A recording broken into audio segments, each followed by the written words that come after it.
Right, so welcome back. It's the fifth episode of the Homegrown Music Podcast, and it's a bit of a festive one because it's nearly Christmas. So I thought I'd wear my little hat. How have you been, don't Jack? have How are I you? don't have a hat. That's I'm all all right, man. right. I can go and get a hat, but I don't have a Christmas hat. Don't worry I've about got it. like a cap somewhere. That's fine.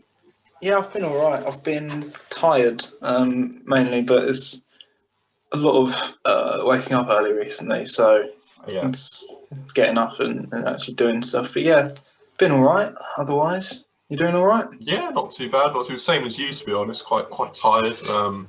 I've recently gone into tier 4, so that's what's new for me down here in Hertfordshire. We're Basically, still tier 2, yeah, so we're you're all right. quite lucky there actually. You can do a lot Well, actually.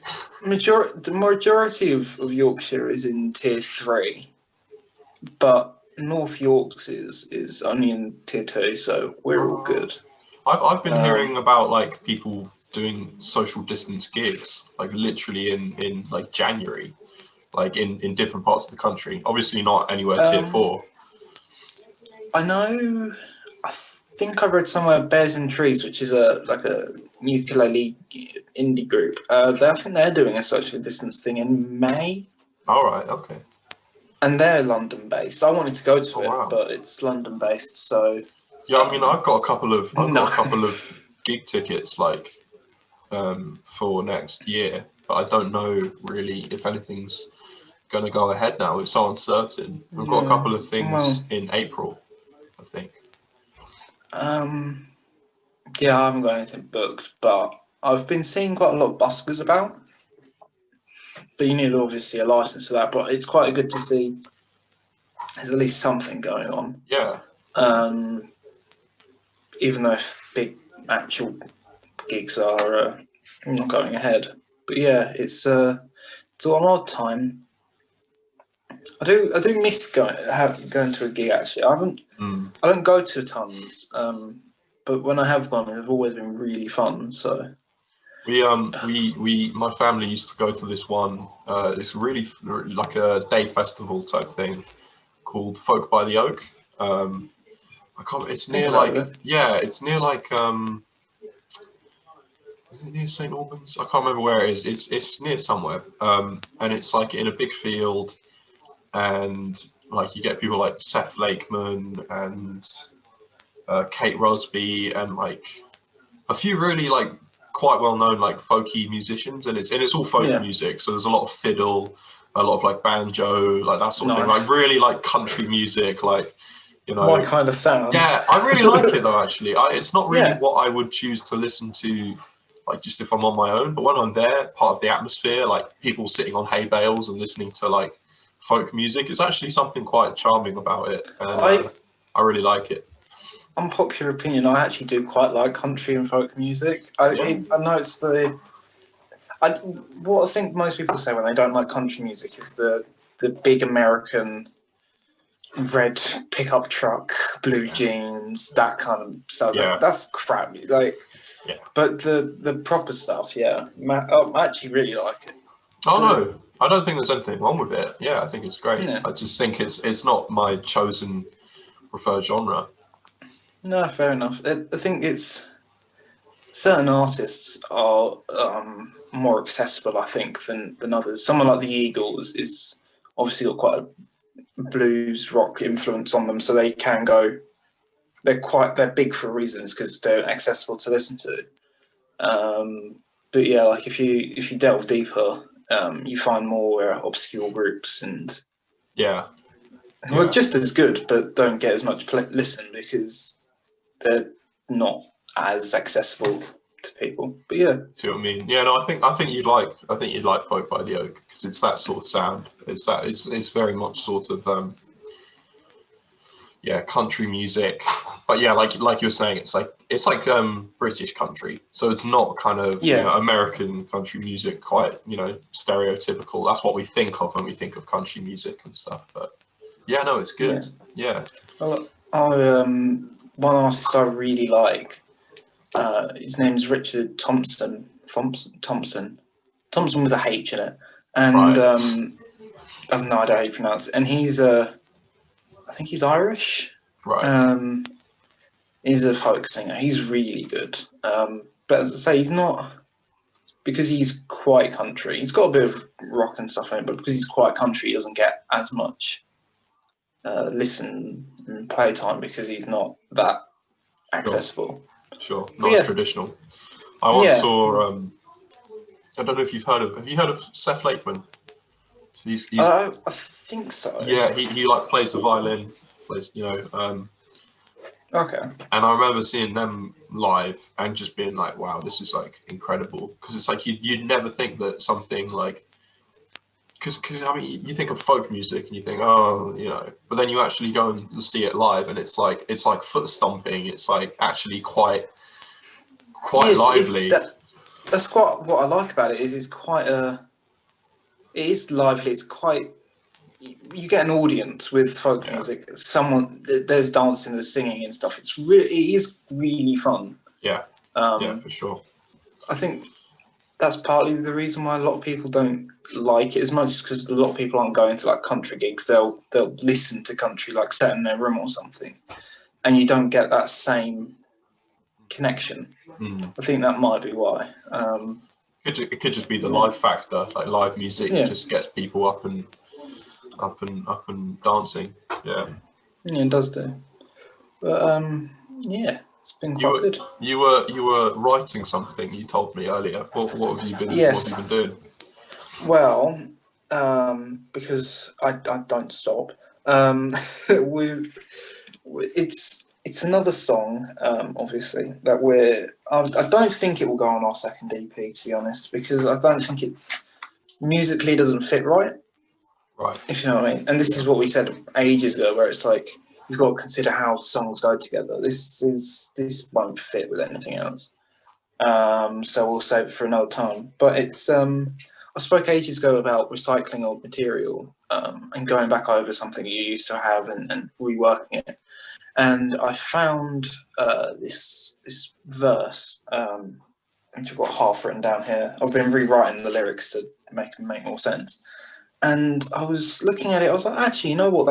That's quite a decent idea. But it was the first verse, but I've written another first verse because it doesn't quite work. So I'm rejigging around with it. But it's got I'm actually writing with an electric guitar, which I don't normally do. That's different for you, isn't it? Because you start usually, on like piano, I guess, as your go-to. Not always on the piano. It's more a acoustic guitar. Piano. I don't write on the piano much because it's. Oh no, that's right. Yeah, you so told much me. To consider. You told me, acoustic guitar, because I guess it's easier to write songs that way. Yeah, it limits you down in terms of writing to the basics, because on a piano you can create some really lovely chords without moving too much. And it's all well and good, creating like a D minor 9 or a C 9 or whatever. But to really limit yourself down and get to the core of the music and deciding where the melody fits in with the chords, that's why I use the acoustic more. Sure. But yeah, so I don't often write on electric because I end up writing quite similar stuff all the time. This one's a bit more unique. And it sounds quite nice. So do you ever experiment with the tone on the electric guitar? Like, do you have any like pedals and stuff, or can you change the modes on like the amp or whatever? I've got a Fender. What's it called? Fender Champion 40. That's what it's called. Because I think if you change the modes and stuff, it can really change how you write. So you've got a selector here called the Voice, and it's got four options, and then you've got the gain, and then you've got an effects thing, which is kind of like having a pedal but without being able to turn it on and off. Then you've got reverb and chorus, just chorus. I think top's just reverb, a wah section, and so you've got quite a range of stuff on this. I don't typically mess around too much with the effects. I'd leave it usually on like a chorus or a reverb. Gotta love a bit of reverb. It just adds something. Yeah. It's just, especially when you're playing alone, it adds a bit more backing. To I really love reverb, and I love overdrive. I love the sound of like when you kick into overdrive in like the chorus. Like when So I was just seeing if it's got an overdrive. It's got a delay and it hasn't an overdrive. Overdrive is nice. I like overdrive. Yeah, I'm not big on pedals. I don't own any because they're money and I need money. But people have got looper pedals, which I think would be really handy when you're coming up with lead lines or something to create a backing track and then build on top of it. Ed Sheeran style, sort of. Yeah, like proper. Because otherwise you end up doing you've got to record on your phone and then play it on your phone as you play. It's fiddly. I've done it, but it's fiddly. Yeah. But yeah, it's got 4 sections. It's got metal, tweed. I don't know what that British and blackface. Right. And then you've got gain. Blackface is a bad name for it. Yeah, that is a terrible name. Whoever came up with that needs to get fired. Because I looked it up because I was quite confused as to what it was. Yeah. Apparently, it was just a style of amp way back in like the late 60s. Right. Called blackface, in the fact that like the amp itself was black. Oh, okay. So you had like a brown one, which was called brownface, and so on. But yeah, blackface is a unfortunate name to call it. I think that the connotations have probably slightly changed since then. Yeah, I think you should probably change the name of it. Bit of a rebrand might be in order. I'm not one to tell them what to do. No. But yeah, so and then obviously on a Telecaster you get quite not simple tone, but you don't have a lot of options in terms of. With a Strat, you get 3 note, you get loads of tone options and so on. Whereas a Tele, you turn the tone all the way off and you put the pickup on a bridge, and it's quite a nice bluesy sound on it. And quite a nice clean tone as well on you can get a really nice clean tone. Yeah. I bought it originally because of that bridge pickup, because I wanted that tone. But actually, when you put it into the bridge position, and you put the tone on, like all the way on, it creates a really lovely, like a soft, clean tone. It's really nice, actually. Yeah, for sure. I think probably that's why a lot of people opt for like a Tele, because of the simplicity. But then they probably use lots of pedals to sort of see where they want to go from there. Well, I don't really like Strats as much. Every Strat I've ever played has always been a bit. I've not been too bothered by them. Jazzmasters seem really cool, but that's again so much money, and they rarely do left-handed stuff anywhere as is.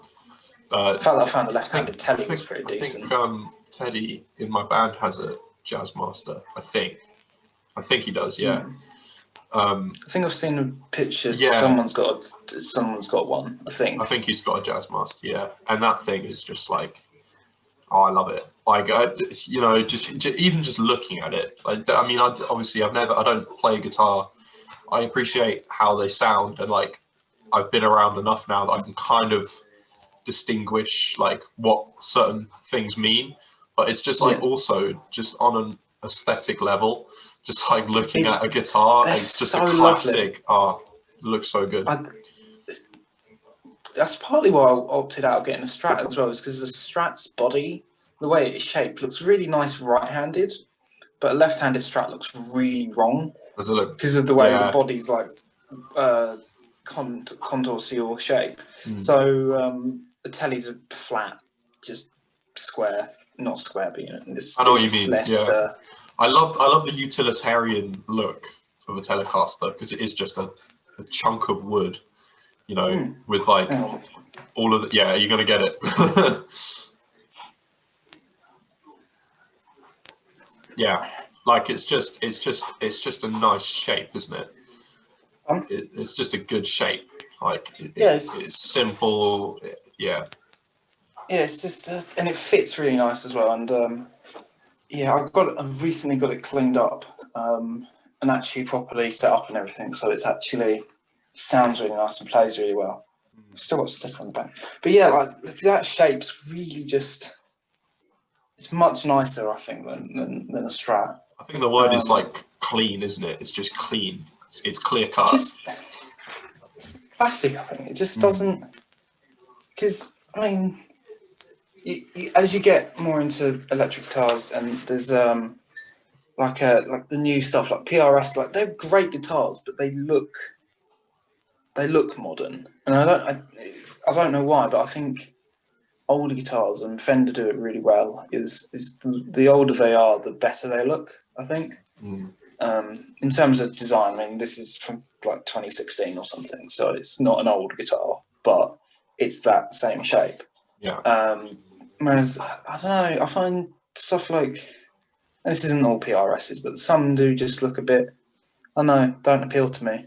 I've seen a rise in like on Instagram in particular of like those guitars that like really like strange finishes, like and really weird shapes, like a lot of metal musicians with those like weird basses with like no headstock and like weird like really don't like all of these really wacky like guitar shapes, and I think there's just something really nice about the simplistic like classic look of like just a Tele or a Strat, whereas all these people playing these weird metal guitars, it just doesn't do it for me. You know, I don't understand. They sound good. Yeah, and that's the main thing. And they're incredible musicians. They sound good. Yeah, yeah. Like, but it's just there's something about it. There's something about a headless guitar that just upsets me. It just doesn't. It doesn't look good. I don't get why. I can't put it into words. It just doesn't look right. It doesn't. Does it? No, it's strange. But you know. But again, I can't really chat because every instrument I own has got like a classic headstock on it, so I can't exactly chat. But yeah, I don't know. I find them off-putting, but yeah, this Tele is really lovely, and it plays really well. But I'm not the guitarist of the group, so. But. You can't have two rhythm guitarists. It doesn't quite work. I mean, no one's done it before, so I mean, you could do it. No, I think the Eagles have two. Oh, well, no, but like as in just a band comprising of just two rhythm guitarists. Oh, it's just two. Just two people, both playing rhythm guitar. No drummer. Don't need one. Overrated. No, I was about to say the other favourites, who are a folk group, again, but back to what you're saying about folk. They're a duo, but I think one of them. Yeah, no, Josh plays lead. Never mind. No, you're right. Yeah, there you go. Yeah. You know what's funny about the band I'm in at the minute? We've all sort of like, well, not me. I haven't switched role, but we went from originally 5 members to 3 for various reasons, and now it's like we've like almost like taken on extra roles because you have to like compensate. So it's like.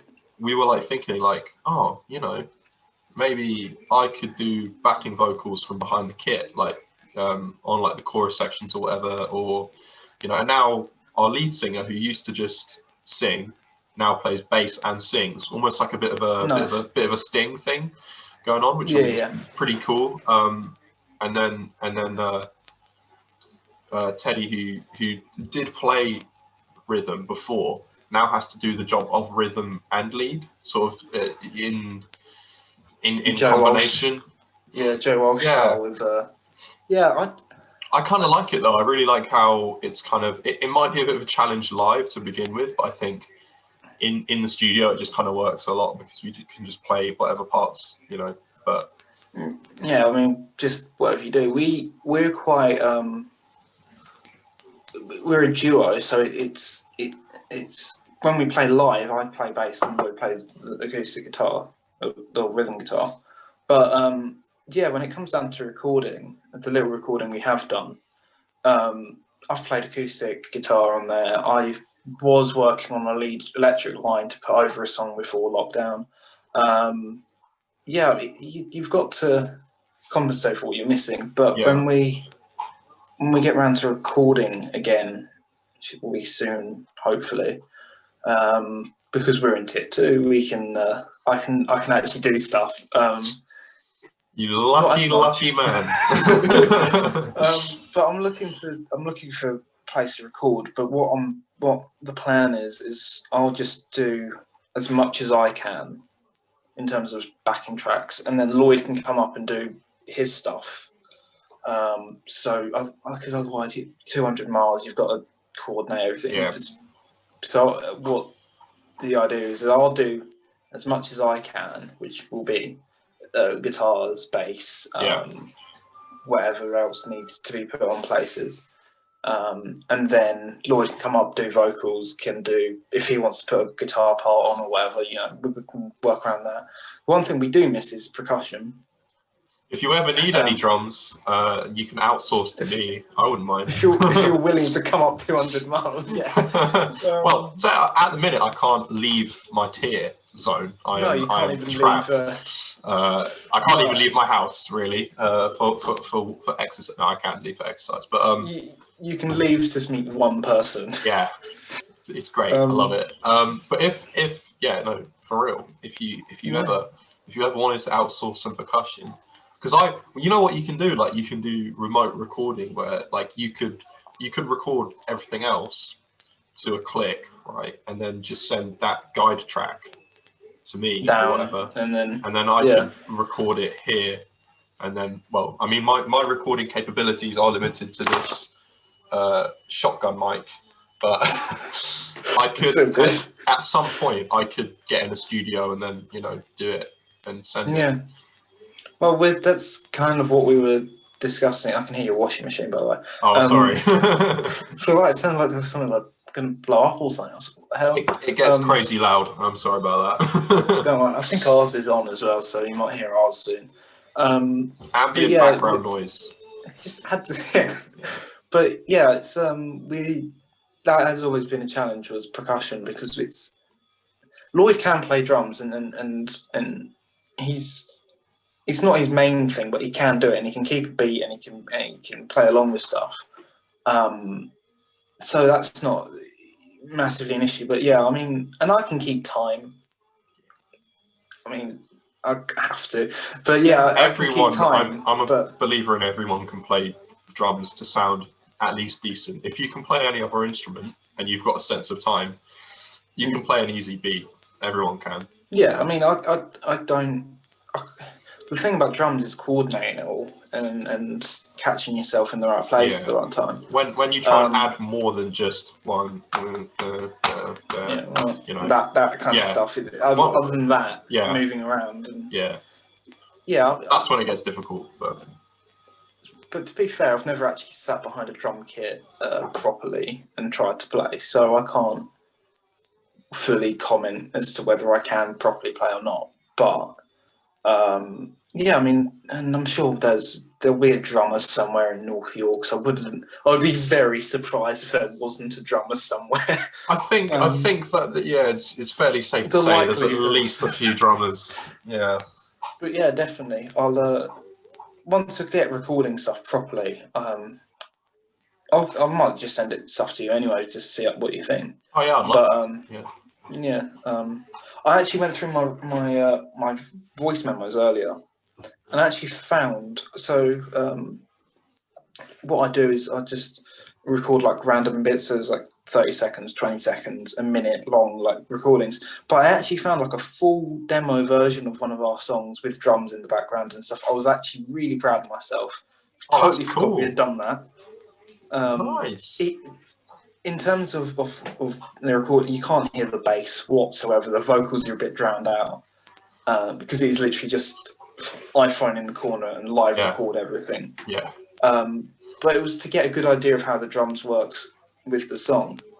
I wish we had done more demo versions of stuff. That's the one thing, because we had we know a guy who plays everything, but he plays drums partly, and we were at the youth centre with him, and we were like, "Do you mind just playing along with some drums for us, just to see how it fits in with everything?"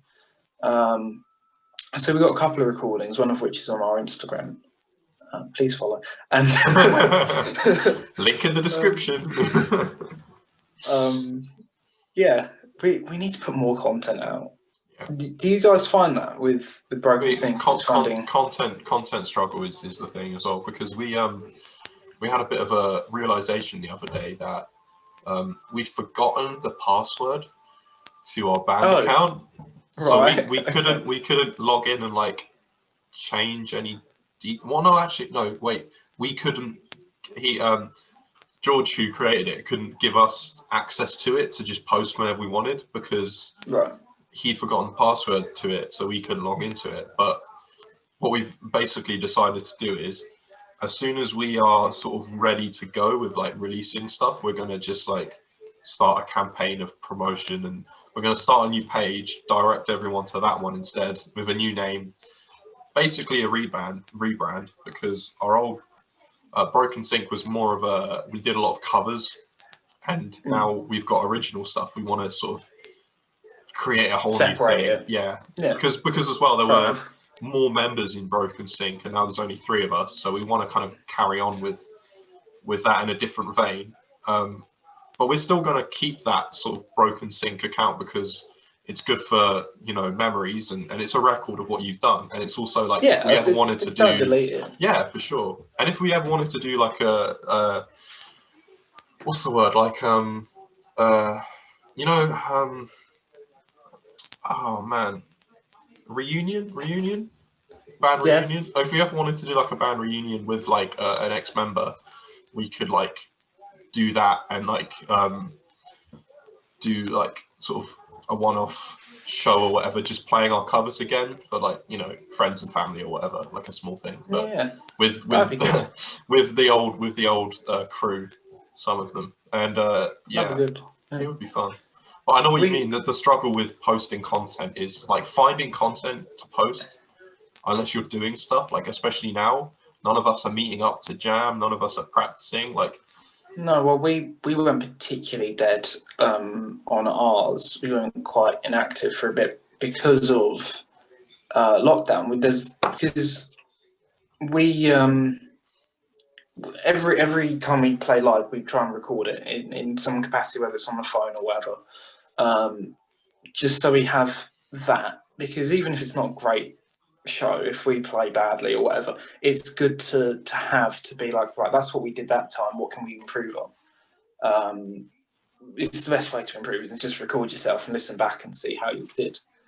But yeah, but we've really, a lot of those recordings aren't great quality. Like, they're not good enough to put up on Instagram to say we're proud of this, because we may be proud of the performance, but the video is shocking or whatever, or like or you know, it just doesn't quite work or whatever. But yeah, we've posted quite a couple of live videos on ours, but other than that, because we're not even recording or anything, we can't hype anything up or whatever. It's really you're running out of things to do. But yeah, I mean, I always tried whenever we had gigs and stuff. I think it's almost like you need a dedicated person in the room to be taking photos and to be recording stuff, because, you know, if you're one of the musicians, you're trying to spend all your time actually playing and rehearsing, whatever. And at gigs, you can't really just get out your phone and like take pictures. Like so like before shows, I would always try and say to like my parents or my friends, like, can you just maybe try and get like a couple of snippets of video, like nothing too crazy, but just something that you can then send to us. And then, but I mean, looking back at them, you'd always be like, well, this is too loud, you were standing next to a speaker, or like, you know, and well, it's just, you know. Yeah, my sister helped us record quite a couple of our videos, and it's not to say the videos are bad quality, they're decent quality. Yeah. But yeah, like levels are up, and I mentioned this before. I didn't have an amp up until, you know, a little while ago. So when we played live, I just plugged the bass straight into the PA, goes right around the room, and then the guitar's coming through this little lamp on the side. Yeah. It doesn't quite work. The balance is a bit off. Yeah. Yeah. You really should have put the bass through the amp and then the guitar through the PA. It might have been better. But yeah. Oh well.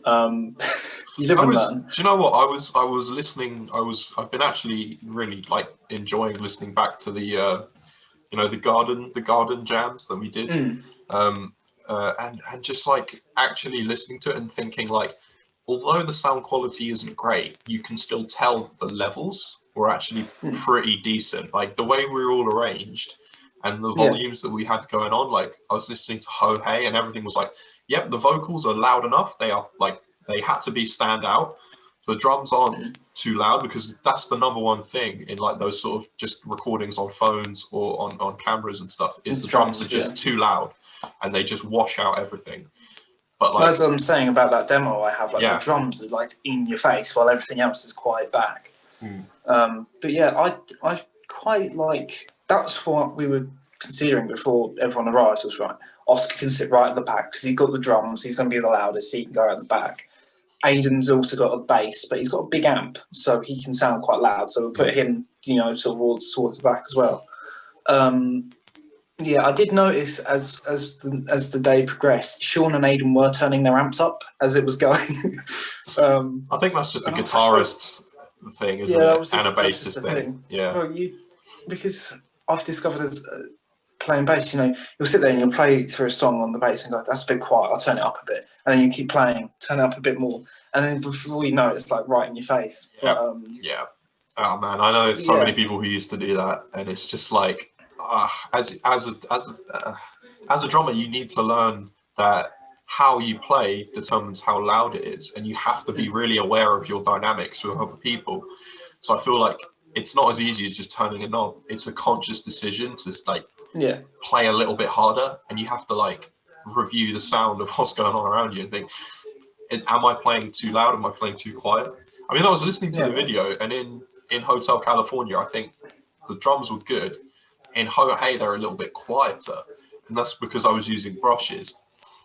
But you could still hear like the low end of the little 16-inch bass drum coming through. Which sounds quite decent considering the size. And it was outdoors as well. Yeah. So, you mentioned it to me. I was like, yeah, sure, bring it along. But I was like, I don't know how great it's going to sound when it comes through. But yeah, no, it sounded really nice. That's one of my favourite little projects that I've done, because it's like literally it just used to be a floor tom off of a really like quite not very good beginner kit, like a starter kit, and just like stuck a new head on it, converted the like legs to be able to like make it like a little bass drum thing, and then stuff a blanket in it and you're good to go. Like, and it just made a nice, it had a nice thud, but it wasn't too boomy or like overbearing. Well, that was why I was a bit conscious of having drums, was because I was like, I don't want anything too loud. Yeah. Especially considering we were not detached. We were attached to every house along the road. I was like, we're going to be too loud. But no, it sounded really good. The one level that annoys me, but this couldn't have been helped, was the ukulele on Ho Hey. But that's because the ukulele's just not loud enough. Yeah, you couldn't plug it in. Everything else was perfectly fine. Yeah, well, it's not it's an acoustic ukulele. Yeah. So it wouldn't have been able to plug in. But yeah, we could have mic'd up or whatever, but we only had one mic. It doesn't matter. But yeah, that was the only real thing and I guess my guitar part on Hotel California, purely because of having to mess with the microphone, because we only had one for the vocals and the actual guitar part.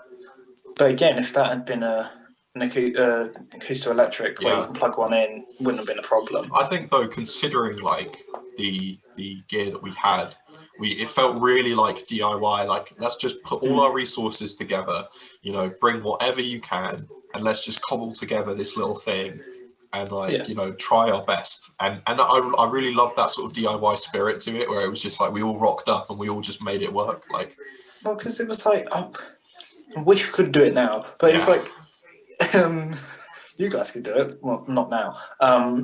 But it was, we could. I was bored, and we were all really bored. We were just sitting around. So I was like, just screw it. Because it was, you could meet up in groups of 6 in people's gardens. I was like, we can go and sit in the garden, social distance ourselves, and just play. And it was like, it doesn't have to be great. It doesn't have to be, like brilliantly worthy of like Glastonbury or whatever. It works, and I think it was It's certainly one of the funnest things I've ever been involved with. Same.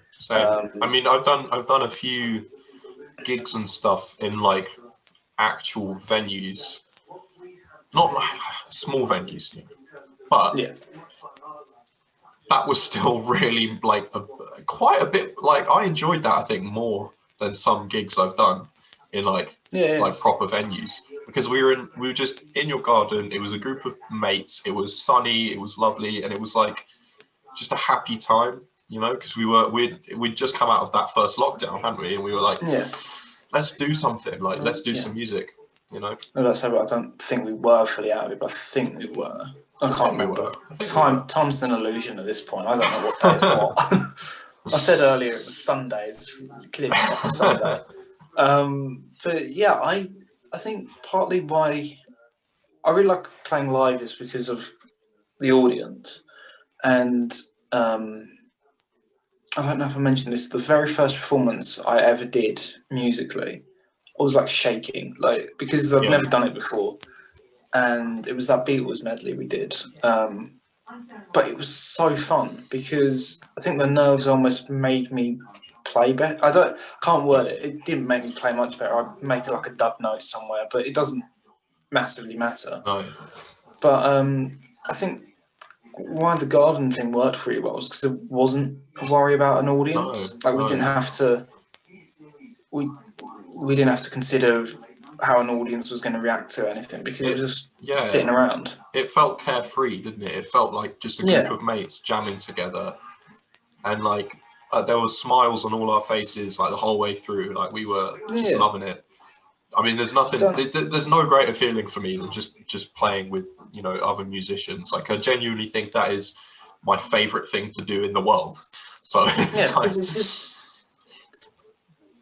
it's a connection in a way. You don't, and we've mentioned this as well, was about it being a language, and you don't have to say a word, but to just play the music and understand exactly what's going on, and it does get you close to people, I yeah, think, and yeah. it's real fun. I Mm. wish we could play more, but obviously, Man, yeah, it makes me think so of that's like the first ever sort of gigs and stuff that I did with like when I literally first started drumming when I was like 14, 15.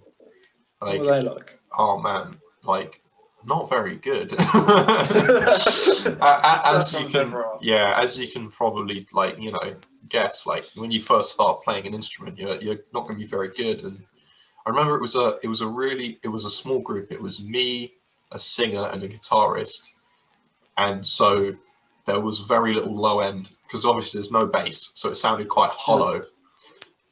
And it was kind of just like lots of highs, like the drums really high, guitar really high, singer really high, no low end, yeah, no like nice sort of mix. And we no did like a battle glue, of, no. oh man, no, and we did this battle of the bands, and our guitarist, their guitar was out of tune before we started, and so someone offered to tune it for them. I'm not going to say who it was because I don't want to embarrass them. But they offered. They probably won't listen to this. It doesn't matter. But they tried to tune this guitar for our guitarist. They went outside. Tried to tune it. Did all that. Blah blah blah.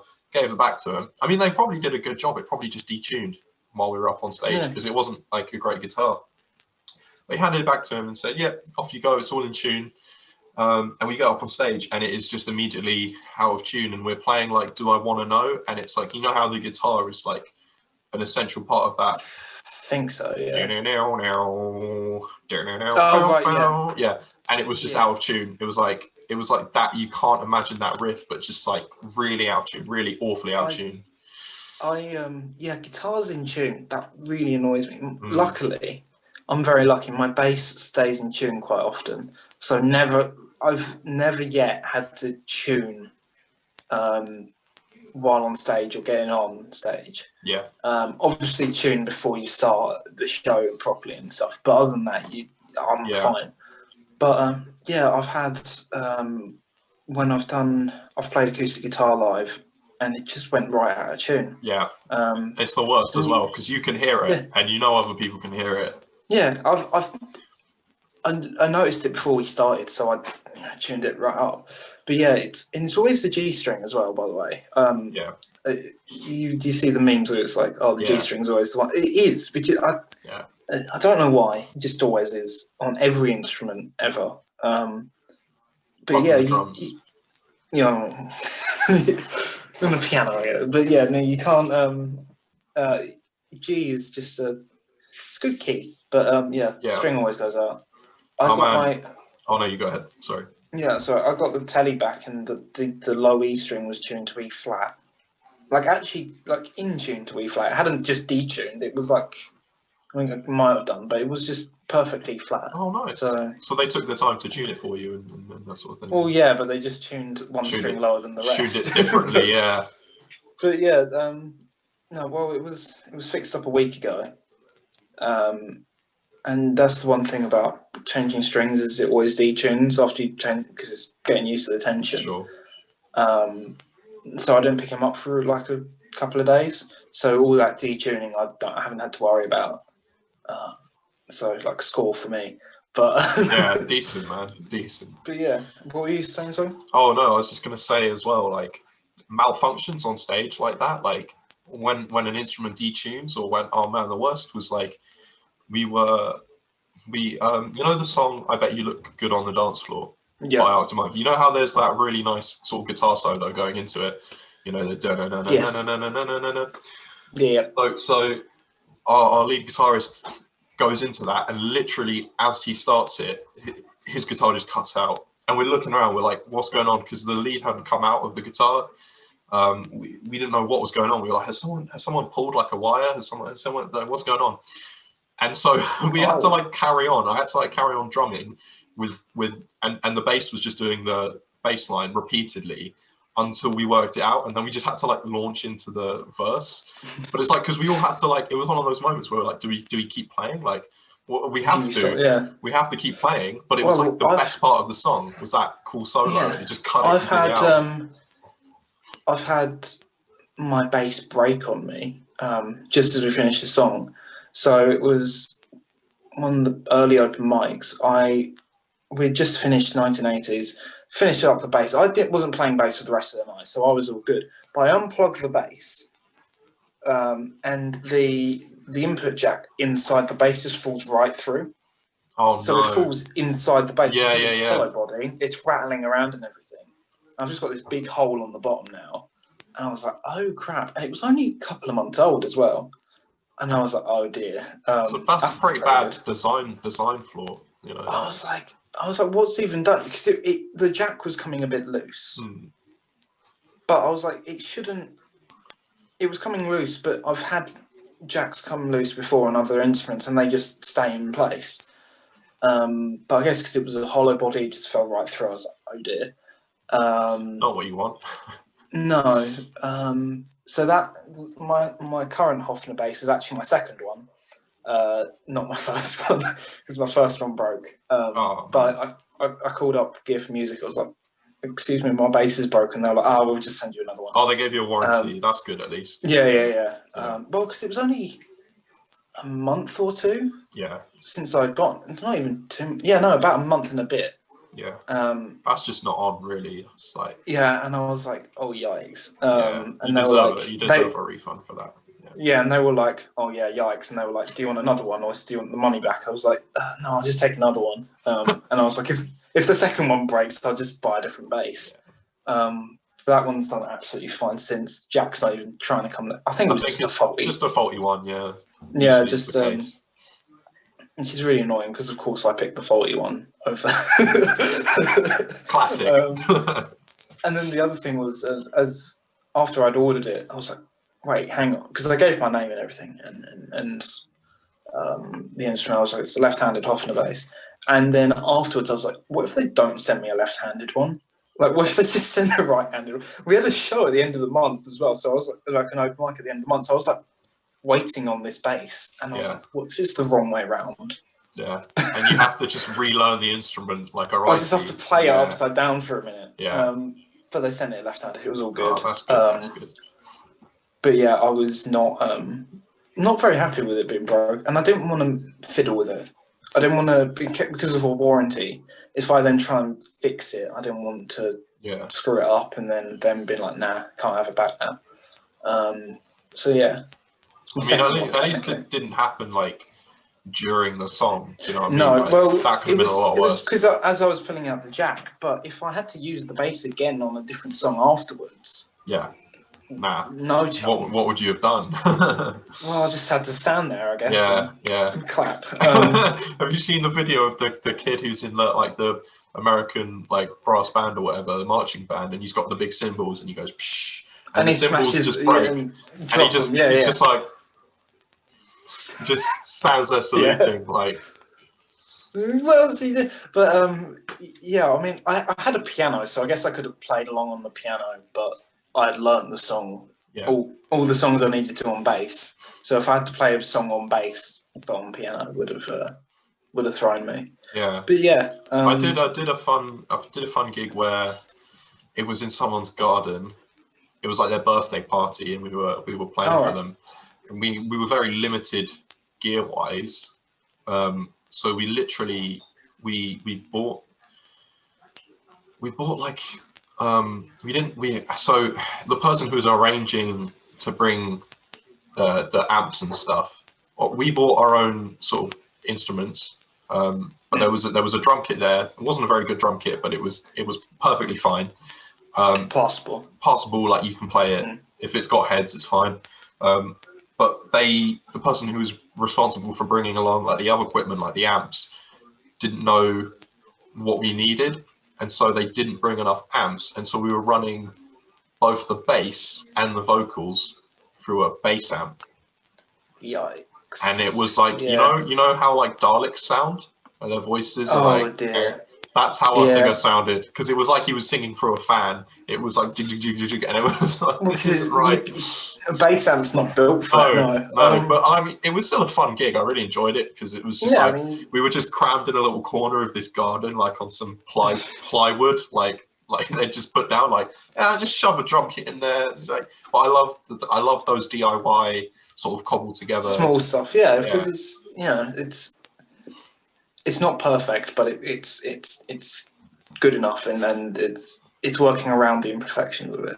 Yeah, I mean, I run my bass amp through a guitar amp. I run my bass through a guitar amp, which you shouldn't do that. Don't do it. But I don't have the money for a bass amp separately as well as a guitar amp, and I think a guitar through a bass amp isn't going to be as good as a bass through. So yeah. But I've been looking at them because it's like when I've got enough money and I'm stable enough for it. I want a Fender Rumble. They're really nice amps. The ones Aiden's got. He's got the 40, I think, or maybe the 100. Right. I don't know. He's got the really big one. Sure. So I want that because they sound really good and they've got quite a range of tones you can get out of them. But yeah, I mean, one of my mates has like one of those massive. It looks almost like a cab, like it's huge, like it barely fits. The proper cabinet. I don't know if it is. Stuff. I don't know if it is a proper cab, but it looks to be big enough. Like it is huge. Like it's just a really chunky amp, and like he can barely fit it in his car, like because it's just this huge thing. And it's just like big one, you don't need something like that if you're playing in someone's shed. No. I mean, this is what the Champion 40. Lloyd's got the Champion 20. Champion 20 is perfectly fine. Yeah. It would have been absolutely fine. I've just got a bigger one because bass is quieter, so you can turn it up louder. Sure. That's about it. Yeah. But yeah, I mean, a small amp, you don't need a massive amp to sound. You're not playing stadiums. You're all right. No, you're good. You're good. And I mean, most venues will provide amps. In some capacity. In some capacity, there will be something to amplify you. There'll be and then there's like I remember like in where was it? In the Corn Exchange in Hartford. Mm-hmm. That was where the famous malfunction happened, where we we were halfway through the solo and then it cut. They were always like they always had amps and stuff. I think the only thing they didn't provide was maybe drums, and you had to sort of like I think there was like a shared kit for like if bands were doing if the bill included like a few bands, they'd sort of decide amongst themselves like who's going to have a shared kit, who's bringing along a kit, and that sort of thing. But it's a bit weird actually, because normally when I've worked backstage, they always do have a drum kit, but not amps. Interesting. Yeah, I don't know. I think it's just one of those things. Like I think it probably varies venue to venue. I mean, granted, I say whenever they've got a drum kit, I mean the drum kits aren't always good. They're usually, because they get used by so many people but not maintained properly. I mean, backline kits are like some of the worst kits. But yeah, I mean, I think it's part of the experience is taking what you've got and working like with what you've got and making the most of it. Like I did like a gig with a really crappy backline, but like sorry, I just got a bit distracted then for a minute. Like really crappy backline kit, and I just remember thinking like, oh man, like how am I gonna do this? But then like thinking about it, it's like, well no, like you just kind of get along with it. Like you tune it, you try and tune it. You always have your drum key on you and tune things up and tighten the snare wires, and you can do little things to like optimize the situation. I mean, most of the time I've always been really lucky, and like because most of the gigs that we've done with Broken Sync have been gigs that we've sort of been invited to open for like other sort of bigger local bands. We're very lucky in the connections, but we'll show up and there'll just be like everything there and like a really nice kit. And honestly, like we've been so lucky because like we just show up and there's like a nice backline kit, and then I'll be looking back at it because when I first started drumming I didn't know much about drums, but then I'll look back and I'll go, hang on a minute, like I didn't know much about gigging or anything. Like we are so like extraordinarily lucky that we got to play in some of these situations, like proper gigs when we were barely just starting out. Like that is such a great thing, It's a good experience to get. Absolutely, yeah. I mean, we've been pretty limited to open mics, but when we've done like school shows and stuff, I'm always really impressed actually by the quality of piano I get supplied with. Whenever I've done piano live, what's the school? It's a Roland X something, I think. I don't know, but it's really, really beautiful digital piano. Like one of my favourite things I've ever played. Like of all instruments, just sounds great. And I really love playing those. And I would play that at school and then come back home to this one, and it's just like, it doesn't feel as. I can't word it properly, but it's like this feels more plasticky. I know what you mean. Makes sense. Yeah, I think it's a universal thing that schools will have like a really nice piano. Like we had a grand piano in the hall, and it was its permanent residence there. Where like we didn't have a grand piano. But no, it was a mad piano. Like they would take every opportunity to get someone to play that, because obviously if you spend money on like a nice big piano, you're going to have a kid playing on the piano every assembly. Like every assembly as kids walk in, you're going to make the most of it. Every time parents are in for like a parents' evening or whatever, like you're going to have someone playing on the piano. Like induction day, someone's playing on the piano. I did a short work experience at Spotlight Theatre, and they've got the box ones they recall, depending how old you are, and they have two grand pianos. They've got one backstage, which I've never actually seen properly. Well, I've seen it, but I've never. It's always got a dust cover over it. And then they had one in the foyer, and that piano, I think it's a Baldwin, which I've not really played Baldwins because you don't see them often. But the choice of like Billy Joel and stuff, like it's his go-to. So I mean, they're decent instruments. and I was playing it, and has that old piano feel where it's like the keys stick a bit because it's not been. I think they've like properly cleaned it up now because I've seen people actually use it in the foyer. When I was playing it, it had the dust cover and it was just sat in the corner.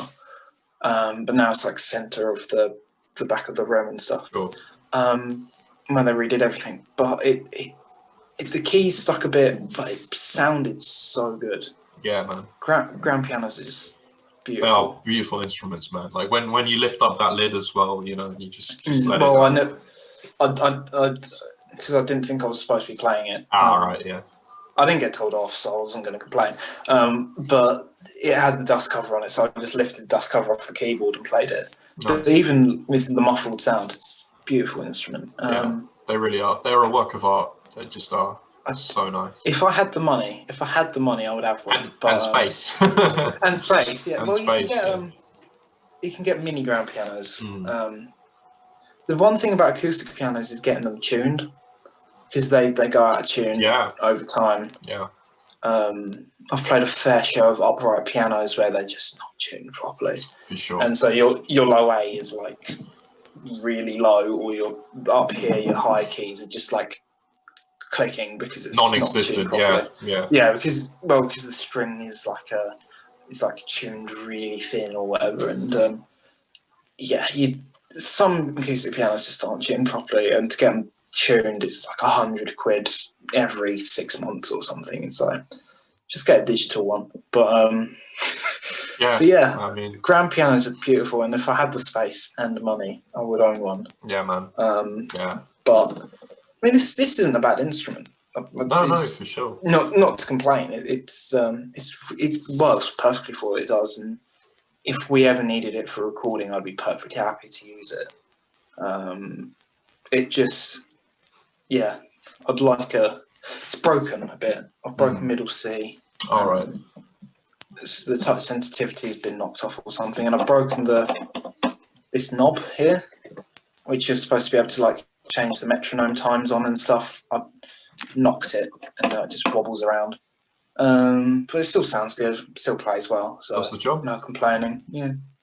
Just need to get that C fixed. That's the problem. Yeah, middle C. I mean, when are you ever going to need that, right? No, it's just the middle of the keyboard. If it was it's like not the low A, it's not an important key, is it? No, it's not like I've had to modify how I play songs to avoid playing middle C. It's an exercise of trying to go, right, if I'm playing a C minor, how about I just play E flat and G and then C in the bass and then boom. I mean, like we were talking about, about how limitations boost creativity. Like, you've been given a limitation and it's changed the way you play and possibly made a different sound.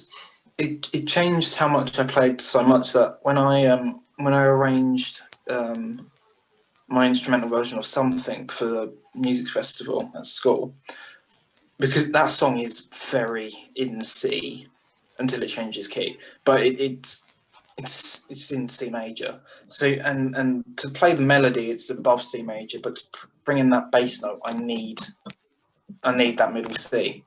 And then I go to an F chord, so I had to completely remove the C and go down to the A. This is stuff you're not picking up on, but no, it's fine. Sorry, it's all chord building, but and so I'm playing chords differently to how I should be playing them because of my piano. And then I get to the school and play on that really beautiful Roland, as I say, and I'm playing it like I'm on my piano. I'm like, no, I don't need to change it now because I can play it properly.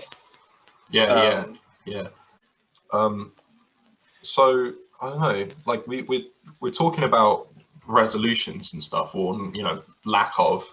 But is there any sort of plans that you have for 2021 musically? Is there sort of anything in the distance for you personally or for Homegrown you want to talk about? Or I haven't really considered Homegrown, actually. That's a good point. I should consider that. But I think with Homegrown, we just want to keep going on with the online presence and stuff. Yeah. And really build up a basis that we can then propel into live events off of. That's actually something we need to bring up at the next meeting, whenever that may be. Yeah. But personally, and in terms of Indiana, I'm being ambitious, and this goes back to what I just said about really ambitious goals never working out. But it might work out. I want to do 2 EPs. Sure. Which doesn't sound like a lot, but considering I've got very limited experience recording anything, and I have no one to record it, and I'll be doing it all by myself. Well, most of it by myself, and then when Lloyd can come up, given the restrictions, to do his parts. I want to get our first EP recorded early in the year and release it. My aim is released by April, May. Because that was originally our goal for this year. Yeah. And it didn't work out. And Understandably. then I want to record the second one around the same time, just to record all in one go. Yeah. And then I want to release that towards sort of September, October, November time. Nice. That basis. And then we've got 2 EPs out, because we've existed as a band now for about 2 years. Almost 2 years. Yeah. And we have like no original stuff released at all. So I want to just get it all out really quickly. Yeah. And then get singles out. We've got a list of stuff for singles. Like I've mapped it all out. The plan is there. Yeah. What's going on what EP? What's going to be recorded? What do I need for each recording? What BPM is everything? So I don't have to fiddle around with that. But whether it actually gets done. But that's my aim. Musically. It's a good aim. It's a good aim. And to improve my vocals, because that's the one thing about music that I'm not secure on is vocals. I want to be able to sing, but I can't sing. Start singing in the shower. Yeah, I do. I mean, that's what my brother did. He wasn't particularly a strong singer, but then he literally, like, whenever he came and stayed back home, I would just be like sleeping or whatever, and I would just hear coming out of the bathroom. He was doing vocal exercises, like he was like doing scales and stuff, and like yeah. And I was just like, oh wow! And then I actually listened to some of his one of his songs. I was like, actually, yeah, he's actually got a pretty good voice, yeah, because he's been training it. And I think he literally does that every day. Like whenever he has a shower, he's like, how can I be productive? You know, I'll sing. Do you know what I mean? And I sing.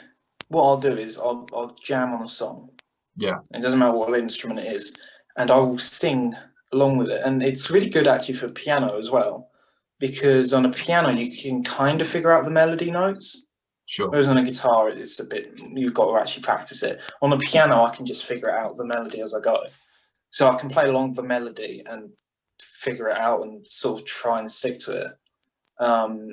So yeah, that's the one thing I want to improve on, because I do want to be able to put my voice on record at some point.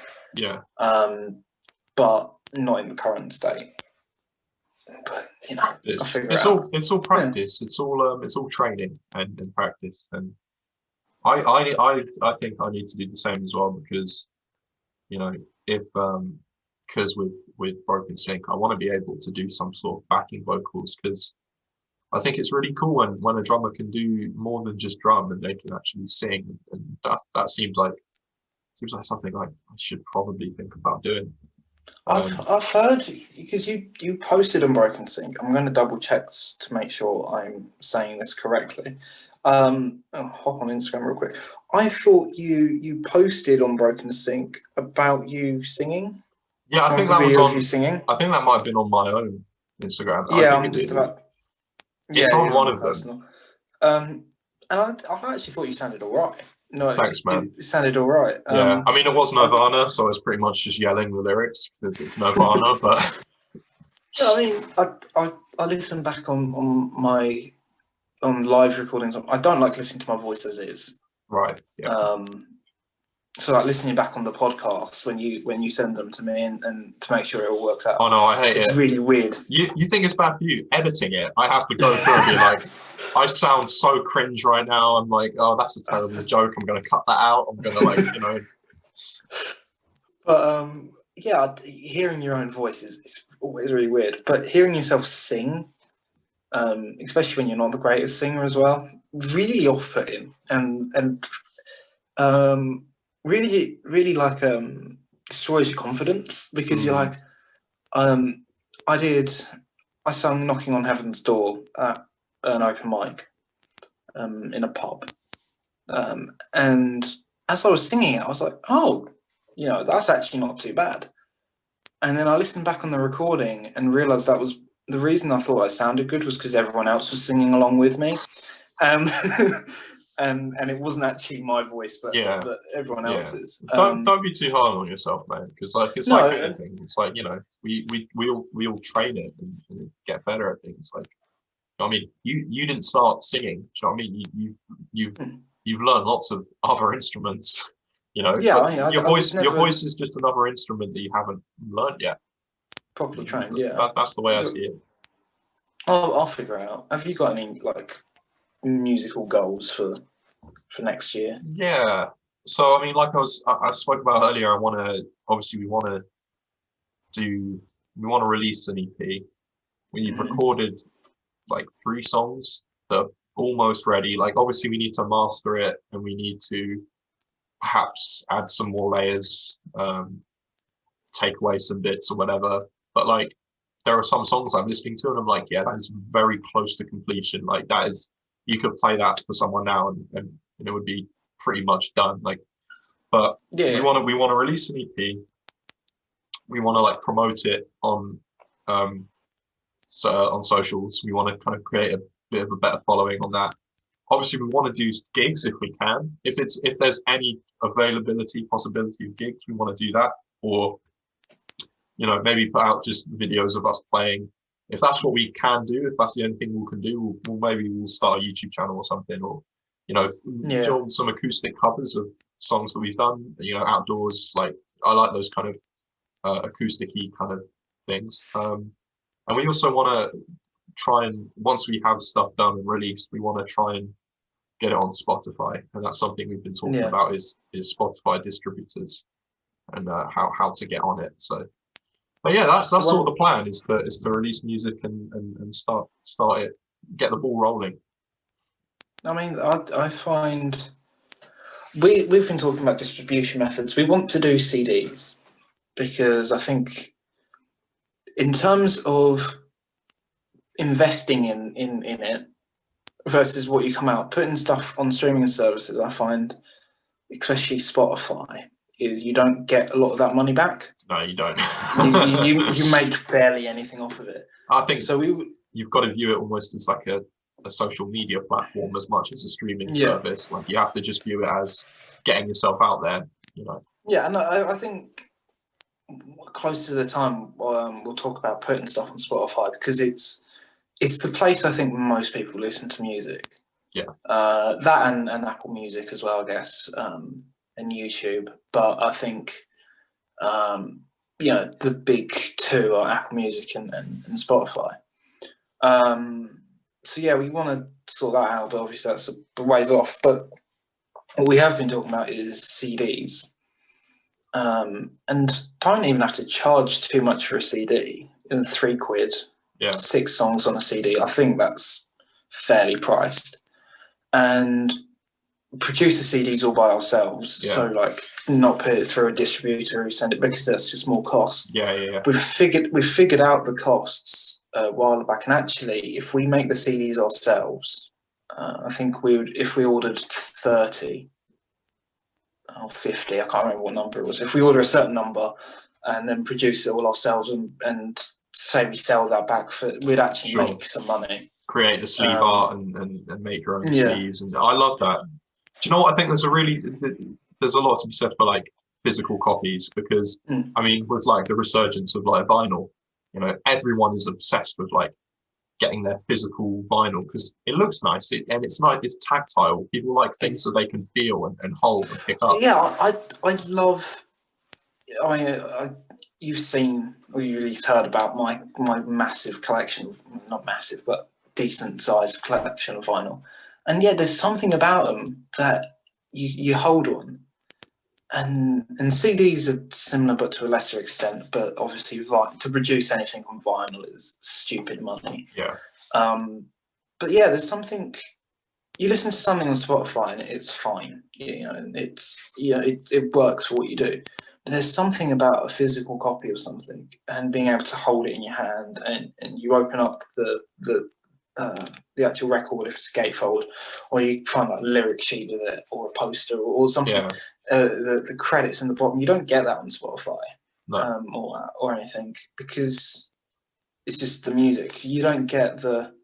I as a kid I was fascinated by CDs, and you open them up and you pull Yeah.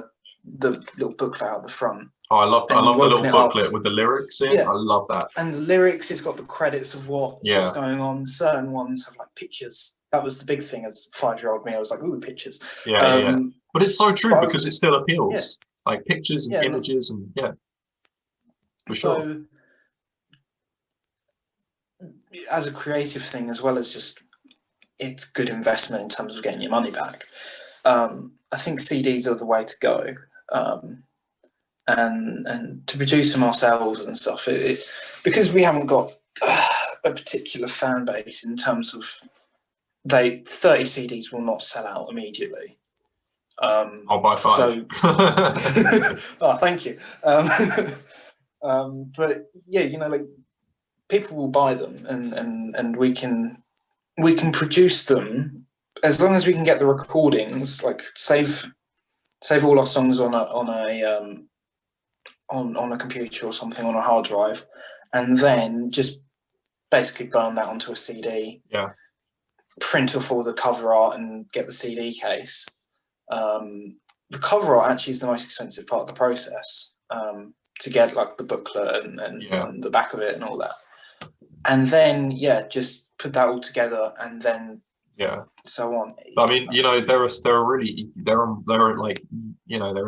there are cheaper ways of doing that as well, because you can just like buy some like paper envelopes, and just like sign it and write the name. Like if you wanted to obviously make it look nice and stuff, which you're gonna want to do, you're gonna want nice sleeve art and stuff. But there are just people who they'll just like put their mixtape in an envelope, write what it is, and just sell it. Which is. I've got loads of those paper sleeves. Are they in here actually? No, it might be in my room. I've got loads of those paper sleeves, and I have them as like a backup. But I really do like, because especially with £3 as well, if someone buys a CD of ours with only 6 songs on it, I want them to get their money's worth. And £3 is £3. Yeah. It's not the end of the world. If we were charging like £10, it would be pushing it. But £3, and then like a booklet with like some pictures, the lyrics in them, and so I think there's something about it. You invest in the physical copy. You invest in the pictures and and the lyrics. You invest in that, and that's why. But it's part of why I love getting actual physical records so much, is because they come with all these bits to them, and it gives you something to look at as you're listening, or something to look at and read as you're listening along and stuff. And it's just something about physical copies that I really like. Do you think you'll do merch or anything like that, like T-shirts or that sort of thing? We talked about badges and stickers and stuff. Yeah. Merch is a bit of a push as of right now, but once you sort of build up a basis, and people are like, oh, can we have a shirt? Because then again, like even T-shirt designs aren't terribly expensive, and again, it's the investment of, you put in like £10 to get it printed, and you sell it for around a similar price. You get your money's worth. But we talk about badges and stickers and stuff because they're fairly cheap to produce. I recently bought a bundle from this like small band. I think they're from like Bedfordshire. Right. And they're like quite a small indie band, really nice music. But they were doing a sale where it was like a vinyl and a T-shirt for like £10 or like £15 or something. No, I think it might have even been £10. And it was like, well, that's a great investment. You get a vinyl and a T-shirt, and it's 2 physical things. Of pieces of merchandising that you can then go, that's nice. I like that. Yeah, and obviously it's nice to be able to make money off of the music I make, but at the same time, I don't want to create a half-assed product and then ask people for money. I want put in as much as I can as we can into something and then sell it on. I want people to get their money's worth, because even though £3 is £3, it's still nice to be able to say I spent £3 on this and actually I quite like it. Or I think for sure, you want it to look good. Yeah, and I actually sent off my concept of the cover art to Lloyd a couple of days ago. And I told him, we discussed it a bit briefly, but I said to him, here's what it's in my head for it. I'm not a good artist or anything. My handwriting is shocking. But I want that for the first one, at least. I haven't decided on the second one, cover up. It's not even quite finished yet in terms of the songs, but the skeleton of it's there. But we've got a sort of a semi-logo thing. Cool. You'll have to show me. I'd love to see that. I don't know if I've got a picture of it. It'll be quite old at this point, but it's a picture I drew at one of the open mics. And it's this picture of this guy playing guitar. It's a really, really crappy photo, like a drawing. It's not. It was just me being. Is that? I've seen that. Is that like the? Is that your Instagram profile picture for Indiana, or is that something else? I swear I've seen this guitar picture. You will have seen it. I don't know if I've got. Or is it Lloyd's? Is it his profile on? I don't think it's our profile. I haven't got a picture of it. But his name's Guitar Man. It's such a crap drawing, but there's something about it that we were just like, that's kind of cool. Yeah, like it's. I'm not an artist of any sort. But it's like a little doodle, and it looked quite good. So not good, but it fit in. So we were like, that can be the cover art, and then I want the first one to look very homemade, as the CD will be literally produced in our bedroom. Like burnt onto a disc, put on so I don't want to use a computer particularly to create the any of it. I guess you could do, but I wanted the title to be handwritten. I want the credits and everything handwritten and so on. In like felt pen. Just I don't know. I thought it appeals to me in I'm the same. Theory. Yeah, I mean, I remember the American Idiot sleeve that came in the CD had the lyrics, and it wasn't. You could tell it wasn't typed. It wasn't a font. It was like actually the words had been written. Like on scraps of paper and bits of bobs. Well, that's part of what inspired it was Tim Minchin's Apart Together album. It comes with this booklet, and you open the booklet, and again, same exact thing. The lyrics are all handwritten, and I was just like, that just looks cool. I don't know. Yeah. It just, there's something about it. For sure, I feel exactly the same. I think it adds a personal touch. It's breaking that wall between listener and musician. It humanizes it. Like it was their hand that wrote that. And considering it will be particularly, the whole thing's like homemade. Yeah. In terms of how we're producing the CDs, we're not sending off to a factory. We're buying all the bits together and then putting it all so on. So I sent off the design to Lloyd, the concept of the design, but he's got much better handwriting than I do, and he's a better drawer than I am. So other than the picture of Guitar Man, which is the front cover, I'm not doing anything of that, and that's all down to him to draw and so on. But and I gave him little ideas. I was like, there's a gap here on the back page, so maybe you can like draw a little picture there. So pretty I haven't cool. got the designs back yet. I don't know if he's worked on them fully yet, but give him a bit of time. But yeah, I had a cool idea to see how they work. Yeah, man, I'm excited to see. Yeah, send me anything you got, because I'd love to see it, man. That sounds cool.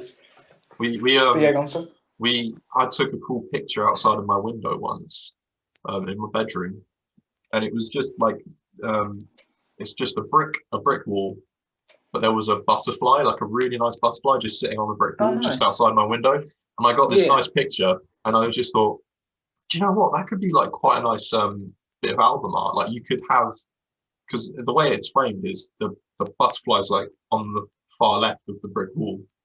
It's Mhm. like a close-up picture. The butterfly's on the far left, and then you could just put like the the The the, words on the the words on brick. the Yeah. other side on the brick, Yeah. Yeah. Very sort of nice. kind of superimposed over it, whatever. And I just think that could be quite cool. That sounds like a good idea. I Butterflies found. are nice. Have you ever been to the old pond in Cheshunt? Okay. Whereabouts is it? By Cheshunt train station is like the only landmark I can think. It's a bit down the road from Waltham Cross. Honestly, mate, I haven't. I went to Doesn't matter. the Um, yeah. but yeah, there's a bus stop there, and in the bus stop, there's how bus stops have the posters up on inside the bus stop, Yeah. with the train times and everything. And there's this poster in this particular bus stop, and the it's been ripped down and it looks water damaged and stuff, and it looks like no one's replaced that in a long time. And I looked at it, I was like, that looks like decent album art. I don't know why. It's this screwed up Times poster for buses. Yeah. From Waltham Cross to the old pond, but it looked good. So I've got a picture of that, and that was my Nice. original idea for this cover art for the first one. But then Lloyd was like, "Nah, it seems." He just really liked the idea of just that picture of Yeah. mine. I think it's good to go around though and get inspiration from everywhere, Yeah, like where you live. Like I'm constantly taking photos of like it's like location scouting for like possible band photo shoots or music videos, or like there's some cool greenhouses near where I live in the little sort of I live quite near a nature reserve, right, and okay. there's some greenhouses nearby it, like industrial greenhouse things. And every time I walk past it, I envision like a music video being shot inside there with all the glass like reflecting and sun coming through or whatever. Like I just think that could be so sick because it's never Decent, in yeah. use. I never see any plants in there. Maybe it's because it's winter, but maybe possibly could be Well, that. it could be something to do with that. Yeah. But yeah, I saw.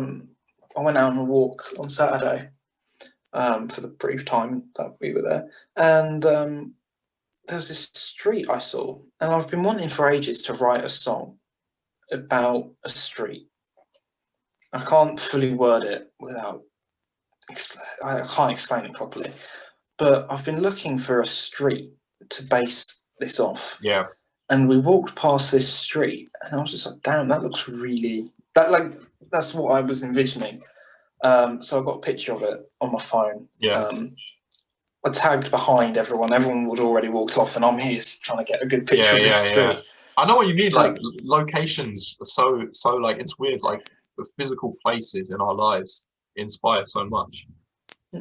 Like Green yeah, I Day mean, wrote a song called Christie Road, which was about where they used to go and hang out and do illicit things, as teenagers often do. And I think it's like that sort of, being your environment, inspires you, places around you. well, not to spoil too much for an EP that's not even fully written yet. But looking at the track listing of our second one, there's a couple of songs on there that, in their current state, are based on locations I've been. And the lyrics will probably stay the same, but the titles will change, just to make them sound different. But yeah, we went to Berlin in year 10, a couple of years ago now, and have you ever been to Berlin?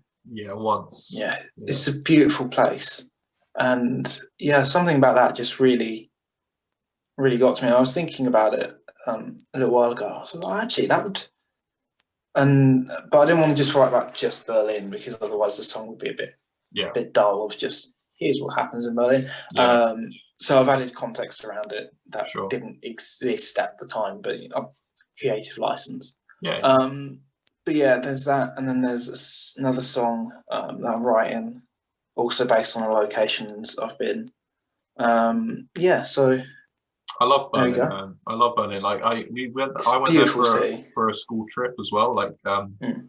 I think it was like it was a German language trip, but I think there was a lot of historical stuff that obviously we went to go see the Berlin Wall, went to a couple of cool Yeah, museums, but one day, which is what a lot of people actually went for, which I thought was not the right thing. They went for what was promised was a day at the largest shopping mall in Europe or something, or is it in Germany or in Europe or something? And I all of think these it's the people were biggest like, one in Germany. yeah, they were like, oh my god, we're going to buy so much like cool stuff for like really cheap and then bring it home to us. And I was just like, I don't really care. But then on the day that we went No. to go, it was closed. For Ah, some reason, it was closed. And so we actually ended up going to this district in Berlin, which was like really cool. Like there was graffiti everywhere. Like we're talking like that's amazing the other street thing. Is art. I love it there. Berlin's beautiful Yeah. for graffiti. We And will, just the buildings as well, like the yeah. architecture. You walk around these like little It's narrow beautiful, streets. Yeah, absolutely. and yeah. I mean, obviously Berlin's history is turbulent, but some of the architecture that's remained is really quite beautiful stuff. And yeah, the graffiti as well. That was the main thing that really grabbed me. Yeah. Was when we were first driving to the hostel that we were staying at. Was there was this beautiful thing right up like a 4-story wall, completely up the wall. Was this beautiful like mural of a woman up on a wall, and beautiful blue and red. I remember it being, and I was just like, it's just is Yeah. in England that would have been like washed away almost immediately. But yeah, it was, and there's a lot of graffiti around Berlin, like similar stuff where it's not just someone writing a gang name up on a wall No. or anything. It's like actual artwork. It is art. It is an installation. Like you look at it and you're just like, this is incredible. Like that someone's, come up with this. And I actually, took so many pictures on my old phone that it's just full of like. I haven't got the pictures anymore. I don't. Do I? A while back. No, I do not. Damn. But it's a beautiful I did place. have quite a few pictures. In memory. Yeah, but that's kind of what I'm basing the song on. Is memory. But yeah, it's such a beautiful city. And actually, the shopping centre you were on about, we went there as well. We lost a couple of people. Really? They went. As we were about to go, we were like, right, where's so and so? There were like 3 people who just hadn't turned back up, and they had to go and find them. But it's quite a decent shopping centre actually. Massive, absolutely massive place. Yeah. But yeah, I was just blown away by their like metro system. Like I went into their like biggest train station and it was like 3 levels and these like massive staircases and like double-decker trains. Like double-decker trains. They looked like buses, but they were trains. Okay, it was maybe insane. I didn't go to that one. It was insane. We went to a couple of train stations. There was one sort of outside the hostel. It was like a 5-minute walk. That was how we were getting mainly to and from places. And that was even though it was one of the not best off sections of the city, it was still a really nice station. And the way the trains weave through the buildings as well, yeah, it's just a beautiful place. Oh, honestly, I love it. I love it, man. I want to go back. Yeah, I've only been once, and you'd think that going on a Yes. school trip, you're not going to get like the best experience. But like, that's the thing. It didn't really matter what we were doing or who I was with, because I was just in awe of this like city. Like I was just like, this is such a beautiful place. Like, and I'm not really a fan of cities. Like I've said before, like I really don't like going into London. I'm not a fan of crowds. I get quite like, anxious in crowds, and I don't like big, busy, bustling cities. It like stresses me out. I'm used to like really chill, like suburban neighborhoods, like or like I live really close to like fields. I love nature and the countryside. But like this city was just like unlike any other because I was just walking around and just like awe. I think there's a weird beauty to London. Yeah, it's dirty and it's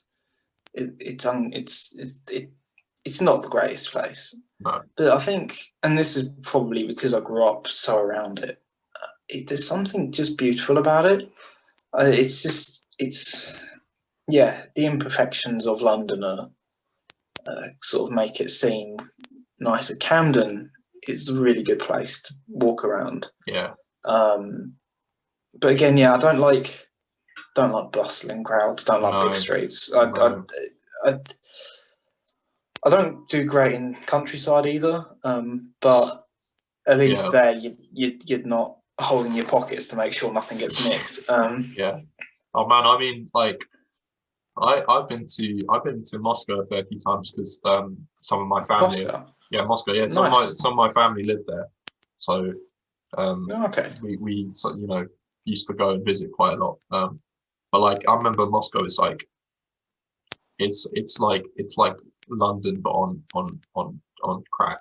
Like it's like it's I don't know if I should leave that in the podcast. Maybe Yeah, not. no, might as well. I might as well. But like it's like that. Yeah, it felt quite oppressive and dark, and that could just be to do with the weather. But I mean, some parts were Could lovely. be. Like there's this really nice park in Moscow called Gorky Park, which is in winter they freeze the paths and people ice skate all around Oh, it. okay. It's like a little island thing, um, and there's like loads of like pine trees and like little pavilions and like nice bits of like park for like kids. Like there's like playing equipment and stuff, and there are red squirrels like all over this thing. Red square. Red squirrels, and one of them jumped Oh, on my granddad's head, and he just nice. it was crazy because they're so used to people that they just climb all over Yeah. you. Yeah. That's I wouldn't handle that. I don't like things touching me at all. But there's a lot of squirrels in you know around here around especially Yeah, like but they avoid you. some of them don't. In London, have you seen the squirrels that will like try and climb you? No. Yeah. It happens. Oh, It I've happens never all had the time. that. I was in London once, and a squirrel came up to me and jumped on my leg. He like jumped and grabbed onto my leg like that, and I like shook him off. I was like, ah! But they're really not scared of humans in like big cities. They're like, you know. No, I mean I've never had that. But I guess I've never really paid much attention to squirrels in London, to be honest. Right, so thanks everyone for watching. That's been the 5th episode of the Homegrown Music Podcast. Thanks a lot, Jack. We had some good You're chats welcome. today. Yeah. It's a bit of a festive one. Hope everyone has a really good Christmas or any other Or holiday. or holiday. Any holiday. Just hope everyone's feeling festive in the current circumstances and Having a good time. having a good time. Is Yeah, the aim. exactly. Yeah. Just enjoy yourselves and stay safe and that sort of thing. Yeah. Cool. All right. Bye-bye. Bye.